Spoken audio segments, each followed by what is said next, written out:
We are now feeding the puppies. They are 33 days old, 31, 33 days old. And they are having puppy gruel that is very, very liquidy. And we ask them to eat one at a time from their cups. We'll have one at this end and one at this end. We put a towel down so they don't slip. We have jumbo muffin tins. We put the food at two different ends, and we're going to ask the puppies to eat from their ends. We'll put this down, and then we stick our fingers into their food as they're eating. We do that so that they get used to the scent of humans being around their mouth and their food, as well as we can interfere with them while they're eating.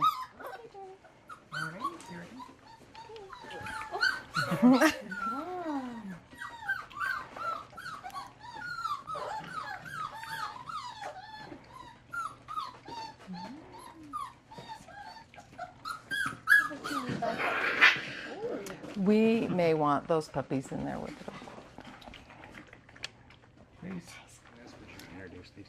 Okay, we have volunteers with us today, some of our super duper volunteers at Caper. This is Barb Ivis. She is helping with the puppies on a regular basis, and she also has a very significant donation to Canine Partners of the Rockies. 4 years ago, she donated the mama of these beautiful 7 little sunbeams. This Quinn, Mama Quinn. This is Chris Silberman. He is an active volunteer with Canine Partners as well. He comes several times a week early in the morning to help with the puppies.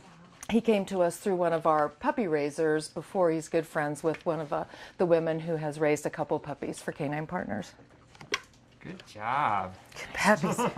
Good puppies. Good. Lucy just did a nosedive in her food. It's so delicious.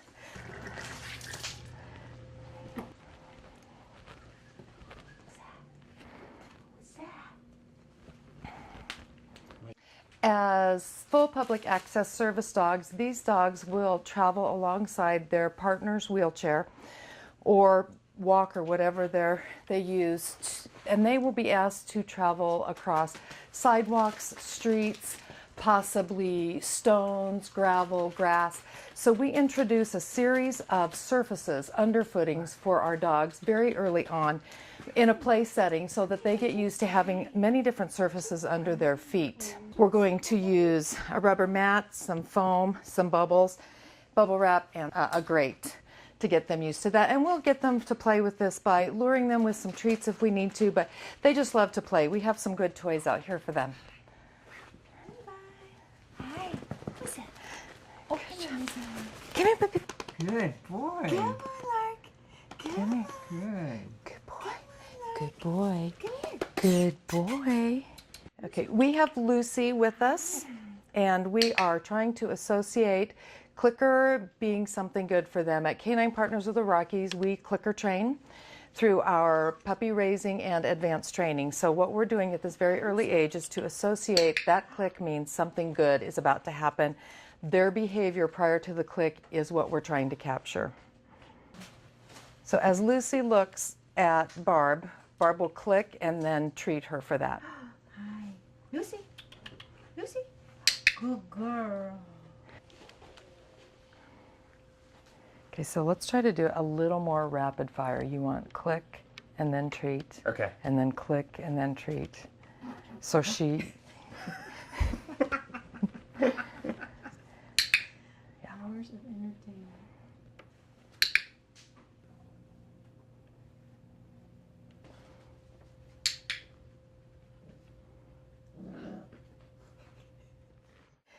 This is a homemade target that the dogs visually can recognize, and it is interesting to them. We're just going to present it, see if they explore, show any interest in this whatsoever. If they move toward it and possibly touch it, we will click and treat to reward them that that is a behavior we would like. Puppy, puppy, puppy. Yes, yes, good. Good. Good job. Boy. Good boy. Yes. Very good. Nice. Good boy. So smart. Okay, we are now using the Dremels with them turned on for these little babies. This is Lark and this is Lemon. We have it turned on. We are not actually touching their nails, but we are moving the tool around their feet and around their body so that they get used to the sensation of that vibration. This will allow us to Dremel their nails as opposed to clipping their nails when they are older dogs. They will associate this with a good environment, a good feeling, instead of being frightened or have any adverse reactions to having their nails Dremeled instead of clipped. Good. Hi, I'm Chris Silberman. I've been volunteering to help care for the L litter for Canine Partners of the Rockies. And this here with me is Lucy. And I started caring for the litter when they were about 1.5 weeks old. You know, that's the really tough part of the job, is playing with the puppies. And then, you know, I've also been helping care for their mom, Quinn, and making sure that she's getting enough people time and getting loved. And so the way I was introduced to Canine Partners of the Rockies was through another volunteer of the organization named Eileen Griffin. And I had previously worked with Eileen, and I'm now working for Family Theater Company, which is a theater company that utilizes exclusively actors with disabilities. And so it felt like a good fit for Canine Partners of the Rockies. I had considered raising a puppy myself, but the timing didn't work out for me. So, so this seemed like a good way to volunteer instead. Hi, my name's Barb Ivis.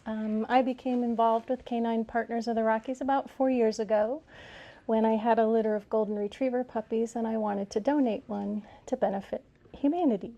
I've been volunteering with this litter, coming in and working, which has involved playing, holding, getting them used to human contact, checking their teeth, checking their ears, checking their toes, just to make sure they're completely comfortable with being held and loved and touched.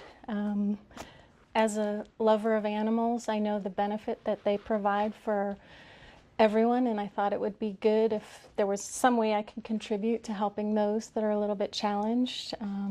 I found Canine Partners of the Rockies online. I had contacted several service organizations. Most of them did their own breeding. So I finally got a hold of Linda, and she came and took a look at my litter and fell in love with Quinn and said she'd be happy to have her, and she's done great work since.